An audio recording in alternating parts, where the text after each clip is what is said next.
the horned god's vengeance.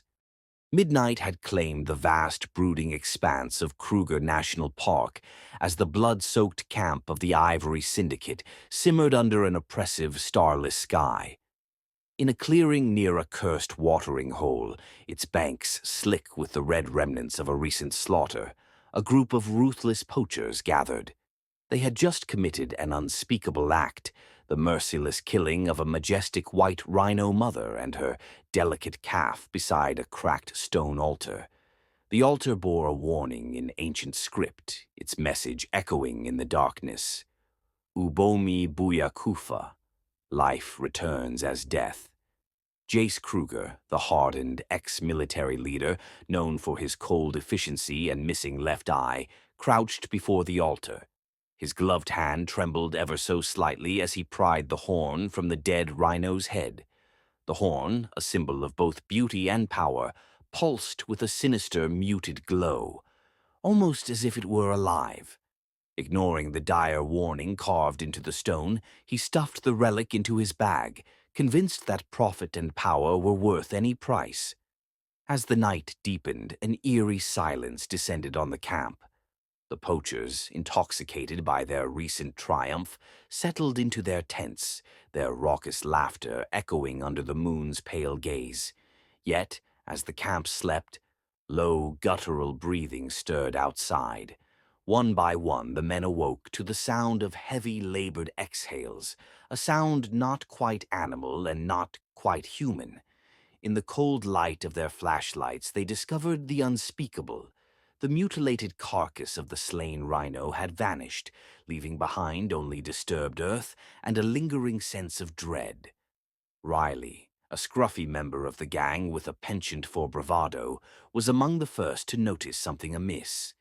In the depths of a fevered nightmare, he heard the relentless pounding of hooves and the pained screams of an unseen multitude. When he awoke, his skin was cracked and gray, like ancient weathered hide. At first, he dismissed the changes as a trick of exhaustion, but soon a small, bloodied nub began to sprout on his forehead, a grotesque prelude to a transformation he could neither understand nor escape. Panic set in as more anomalies emerged.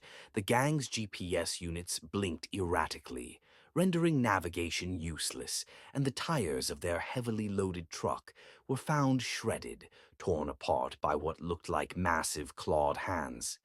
In the chaos that followed, terrified whispers spread through the camp. The rhinos, they're wearing faces. Survivors spoke in hushed, horrified tones of figures that moved with a predatory grace among the trees, their eyes glinting with unnatural amber light. A lone park ranger, Thandi, had been tracking the suspicious movements in the park. Her heart pounded as she stumbled upon the scene, a macabre tableau of mangled corpses and scattered equipment.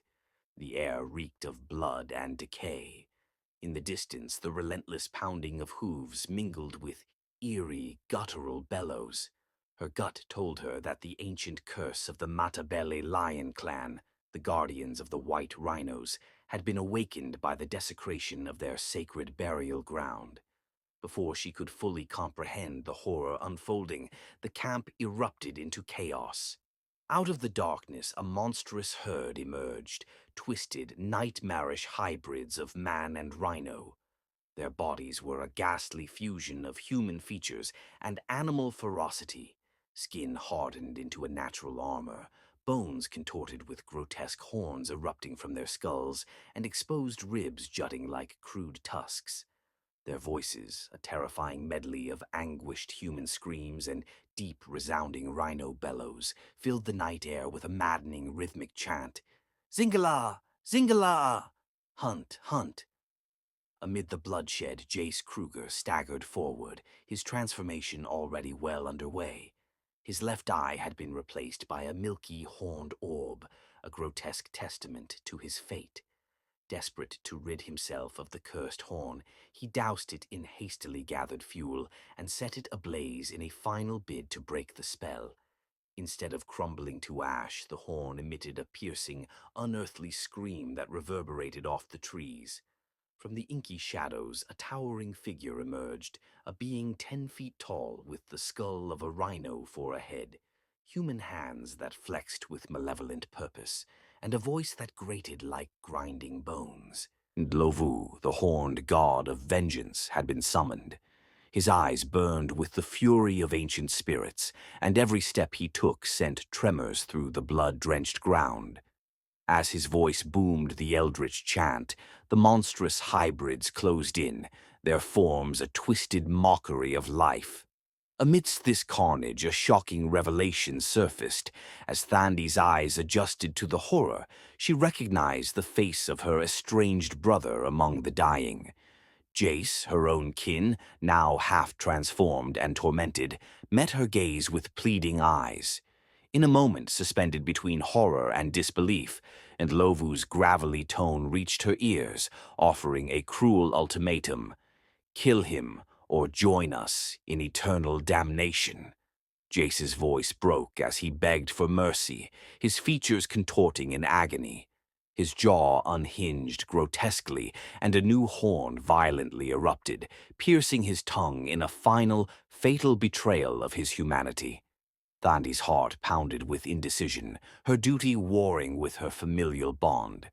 Before she could make a choice, Ndlovu's immense horned form lunged forward and impaled Jace, fusing his mangled corpse with the skeletal remains of the slain rhino mother in a macabre, unholy union.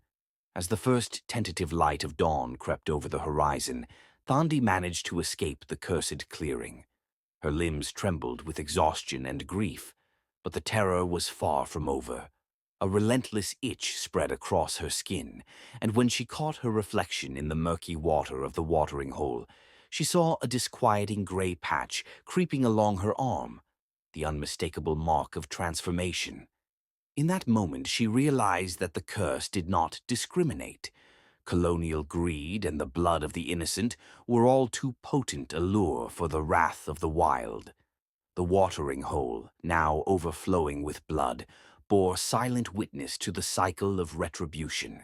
In the distance, the cursed herd grew larger, their faces grotesquely mirroring the lost souls of the poachers. Their bellows, a chilling symphony of both man and beast, promised that the horned god's vengeance was an ever-growing tide, destined to consume all who dared exploit the sacred wild. In a distant, opulent city, far removed from the savagery of the park, a wealthy buyer examined the stolen rhino horn under a harsh, unforgiving light. As his fingers traced its pulsating surface, a faint throb emanated from within. A single ominous twitch marred his cheek, and a small gray patch began to form. Far away, the thunderous roar of Ndlovu echoed across the plains, a final, chilling reminder. You don't steal from the wild, it steals you.